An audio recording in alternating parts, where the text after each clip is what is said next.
Je suis devant le Vélodrome avec des Marseillais. Les gars, vous êtes prêts pour prendre une leçon ce soir ou pas? Une leçon? Arrête, tu rêves. Bah déjà, vous avez qui pour tenir Mbappé, hein? Hakimi qui monte, Vitinha, Donnarumma. Oh, t'enflamme pas. On a Lopez, on a Rongier. Ça, c'est niveau. L'équipe de Marseille et ses objectifs. Intéressant comme point de départ, juste le titre. Oui. Et pour une équipe comme Marseille, où l'attente est énorme, et l'environnement médiatique, bon, on le connaît, comprendre comment une analyse pourrait connecter ces deux pôles, le potentiel et la visée, c'est déjà entrer dans le vif du sujet. C'est vrai. Le titre suggère une évaluation, presque un diagnostic, quoi. Où en est le patient OM et où est-ce qu'il veut ou peut aller? Commençons par le premier élément alors. Le niveau de l'équipe de Marseille cette année. Ça a l'air simple comme ça, niveau. Mais ça couvre pas mal de choses, non? Ah oui, carrément. Quand une analyse se propose d'évaluer le niveau, qu'est-ce qu'on peut imaginer trouver dedans? C'est quoi les ingrédients de ce fameux niveau? Ben, c'est une excellente question, parce que niveau, c'est vrai, c'est un peu un mot fourre-tout. Une analyse sérieuse, qui veut évaluer ça, elle irait bien au-delà du simple classement. Même si le classement compte, bien sûr. Oui, c'est un indicateur, mais pas suffisant. On peut imaginer qu'elle s'attarderait d'abord sur les performances récentes, la dynamique, comme on dit. D'accord. Pas juste compter les points, mais regarder comment les matchs sont gagnés ou perdus. Une victoire arrachée contre une équipe faible, ça ne dit pas la même chose qu'une victoire maîtrisée contre un gros, hein. Donc une lecture qualitative des résultats, pas juste les chiffres bruts. Exactement. Et puis la régularité aussi. Est-ce que l'équipe arrive à maintenir un certain standard semaine après semaine? Ou est-ce que c'est les montagnes russes? D'accord. Mais le niveau, ce n'est pas que la forme du moment, si. L'effectif en lui-même, ça doit peser lourd. Ah bah oui, absolument. L'évaluation du niveau, ça passerait très probablement par une analyse de l'effectif en détail. C'est-à-dire? Quels sont les points forts, les points faibles sur le papier? Est-ce qu'il y a des joueurs qui sortent du lot, des joueurs de classe internationale? Mais aussi, et ça c'est crucial, Oui. la profondeur du banc. Un 11 de départ brillant, c'est bien, mais si derrière ça suit pas, Au premier pépin, c'est compliqué. voilà. Blessures, suspension, la fatigue aussi, surtout si le club joue l'Europe.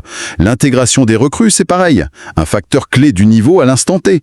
Est-ce qu'elles apportent déjà quelque chose? Est-ce qu'elles comprennent le jeu? Et la cohésion dans tout ça, l'entente entre les joueurs. On dit souvent qu'une équipe, c'est plus que la somme des individualités. Comment on peut mesurer ça? Alors là, c'est plus fin, c'est vrai. La cohésion, l'alchimie, l'esprit de groupe, c'est dur à quantifier, mais c'est tellement déterminant pour le niveau réel. Une analyse pourrait chercher des indices. Est-ce qu'on voit des automatismes sur le terrain? Est-ce que les joueurs communiquent bien, se soutiennent dans les moments difficiles?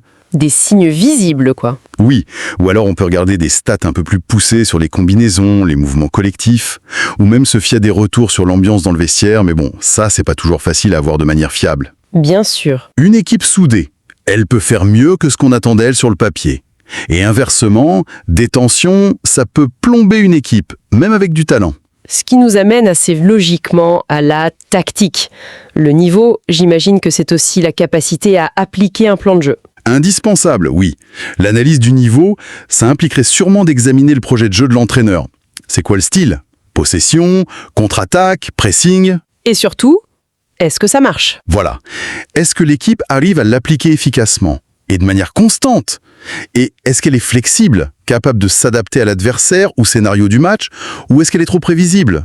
La solidité défensive, l'efficacité devant le but. Tout ça, oui. Les coups de pied arrêtés aussi, ça fait partie intégrante du niveau. Et ce titre, l'équipe de Marseille et ses objectifs, il nous dit que la source s'engage à faire cette évaluation spécifique pour l'OM cette année. C'est pas juste général, c'est un diagnostic daté. On voit bien que derrière ce simple mot « niveau », il y a plein de choses. La forme, l'effectif, le collectif, la tactique. C'est une photographie assez complexe des capacités de l'équipe finalement. C'est ça. Mais là où ça devient vraiment intéressant, c'est que l'analyse promise par le titre, elle ne s'arrête pas là. Elle met ça en face des objectifs. Pourquoi c'est si important de faire ce lien? Parce que le niveau tout seul, sans contexte, ça reste une info un peu incomplète. C'est comme connaître la vitesse d'une voiture sans savoir où elle doit aller. Les objectifs, ils donnent ce contexte, la destination.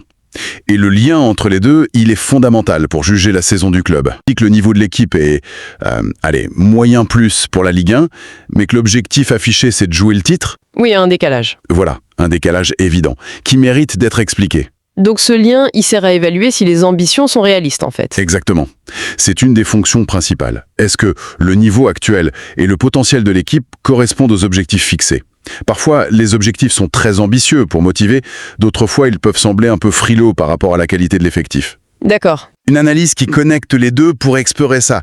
Est-ce que les moyens, les joueurs, le staff, le budget peut-être, sont alignés avec les ambitions ? Est-ce que le club se donne vraiment les moyens d'y arriver ? Et quel type d'objectif une analyse comme ça prendrait en compte ? On pense tout de suite au classement championnat, mais il y a sûrement d'autres choses. Tout à fait. Les objectifs peuvent être variés. Il y a le classement en Ligue 1, bien sûr, le titre, le podium pour la Ligue des Champions, une place en Ligue Europa ou Conférence, ou juste le maintien pour d'autres clubs. Pour Marseille, c'est souvent l'Europe l'attente principale. Oui. Mais il y a aussi les coupes nationales.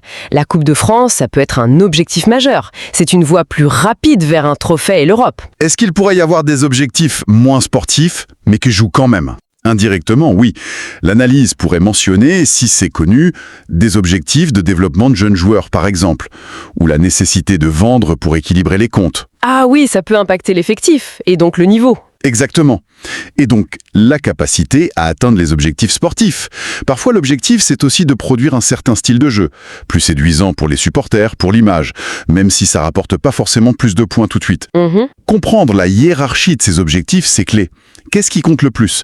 Le résultat brut ? La manière ? Le court terme ou le long terme ? Donc l'analyse promise par l'équipe de Marseille et ses objectifs, elle chercherait pas seulement à lister ses buts, mais surtout à voir s'ils sont cohérents entre eux et s'ils sont atteignables vu le niveau évalué avant. C'est un exercice d'équilibriste un peu. C'est précisément ce que le « et » ses objectifs suggère, je pense. Pas juste une liste au Père Noël, mais une confrontation avec la réalité du moment. D'accord. L'analyse pourrait pointer des contradictions, par exemple, vouloir un jeu spectaculaire avec un effectif peut-être pas taillé pour ça, ou viser le podium en perdant contre les concurrents directs. Ou inversement, elle pourrait souligner une bonne adéquation. Oui, une équipe jeune qui progresse avec un objectif européen à moyen terme, ça peut être cohérent.